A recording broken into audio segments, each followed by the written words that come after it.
Hello everyone, welcome to my YouTube channel and welcome to our topic Power of a Quotient Law of Exponent.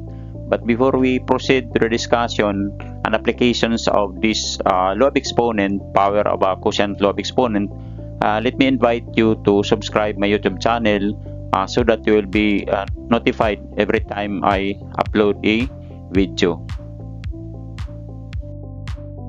Let me discuss to you the power of a quotient law of exponent. The power of a quotient law of exponent is used to find the result of a quotient that is raised to an exponent.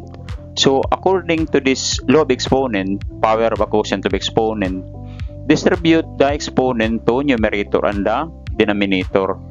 Take note that the bases are different. However, we have similar exponent that will be distributed to numerator and the denominator. So I'll give you the guide or the formula regarding this power of a quotient law of exponent. So we have A over B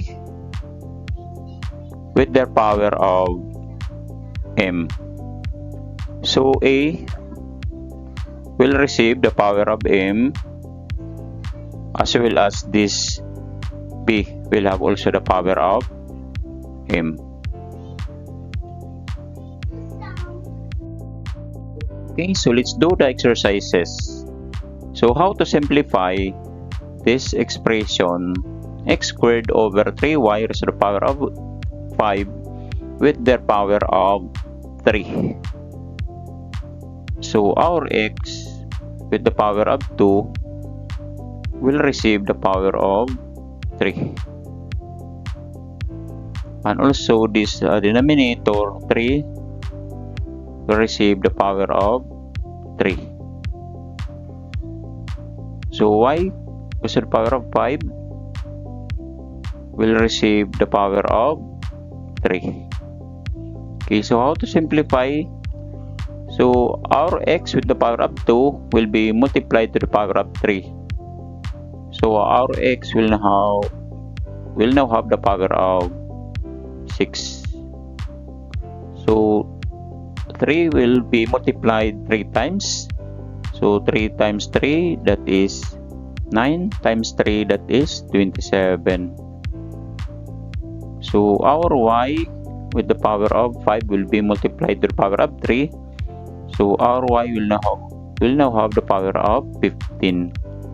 So simple as that. So what about this expression 3 over 2? So the numerator 3 will receive the power of 2. So well as this denominator will receive also the power of 2.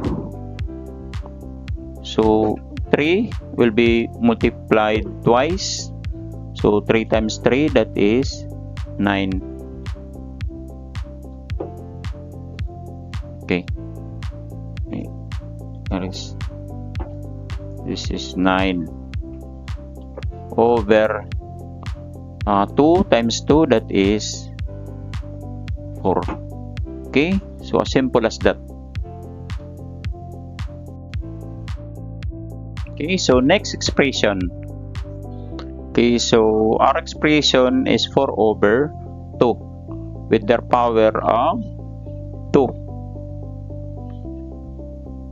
Okay, so our numerator 4 will receive the power of 2, as well as this denominator 2 will receive the power of 2.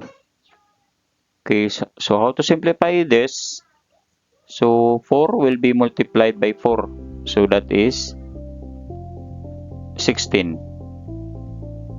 Then the denominator 2 with their power of 2, so it is also multiplied twice. So 2 times 2, that is 4.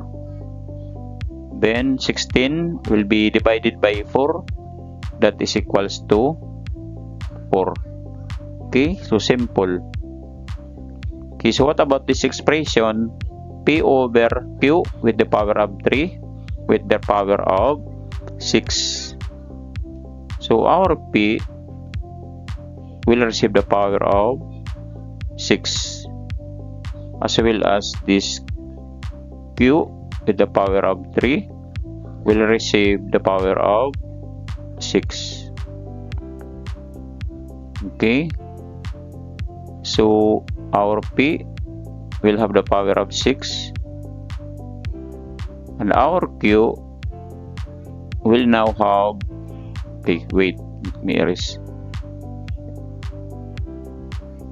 Our q will now have the power of A10. Okay, because the power of q, which is 3, will be multiplied to the power also of 6. So that is why our q will have now the exponent of A10.